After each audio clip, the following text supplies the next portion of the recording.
வீட்ல சாமி கும்பிடுறதுக்கு ஷாப்பிங் பண்ணியிருப்போம். அந்த லாஸ்ட்டு ஷார்ட்ஸில வந்து நீங்க பார்த்துருப்பீங்க. சாப்பாடுலாம் செஞ்சு வச்சுட்டு, ஷாப்பிங்கும் போயிட்டு வந்துட்டு, அடுத்து என்ன வேலை அப்டின்னா, கோவில்ல வந்து மாவிளக்கு போடுவோம். எப்போதுமே திருவிழா நடக்கும். இப்போ கோவில் கட்டிட்டு இருக்கிறதுனால, சரி மாவிளக்கு மட்டும் போடலாம் அப்டின்னு சொல்லி மாமனார் சொல்லியிருந்தாங்க.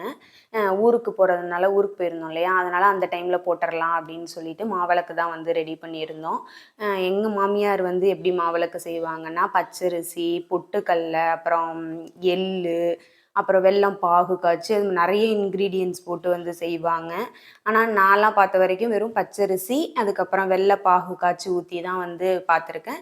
அப்ப எல்லாம் ரெடி பண்ணி எடுத்துக்கிட்டு 2 கோவிலுக்கு பண்ணுவோம். இது வந்து காவிரி ஆறு இருக்கு இல்லையா? அந்த ஆத்து ஓரத்துல இருக்க அம்மன் கோவில். அங்க போட்டுட்டு அதுக்கப்புறம் மாரியம்மன் கோவில் இருக்கும். அங்கேயும் வந்து போய் போடுவோம்.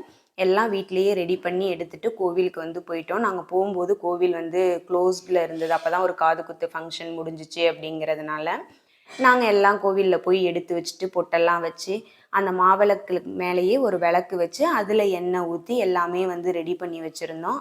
கொஞ்சம் ஓப்பன் ஆகுறதுக்கு கொஞ்சம் டைம் ஆகும்னு சொன்னாங்க. அதுக்கப்புறம் நாங்களே வந்து விளக்கெல்லாம் ஏத்தி, எல்லாம் வச்சு இன்னொருத்தவங்களும் வந்திருந்தாங்க. அவங்களும் மாவிளக்கு போடுறதுக்காக வந்திருந்தாங்க.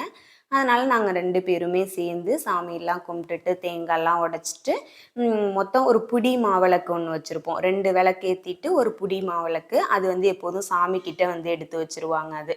இந்த 2ம் வந்து நம்ம வீட்டுக்கு எடுத்துட்டு வந்துக்கலாம்.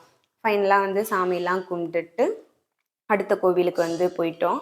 ரொம்பவே வந்து திருப்தியா இருந்துச்சு. ஒரே நாள்ல எல்லா வேலையுமே வந்து முடிஞ்சுட்டு, இந்த 3 டேஸ் லீவு மாதிரியே இல்ல. வேலை செஞ்சுட்டே இருந்த மாரி தான் இருந்துச்சு.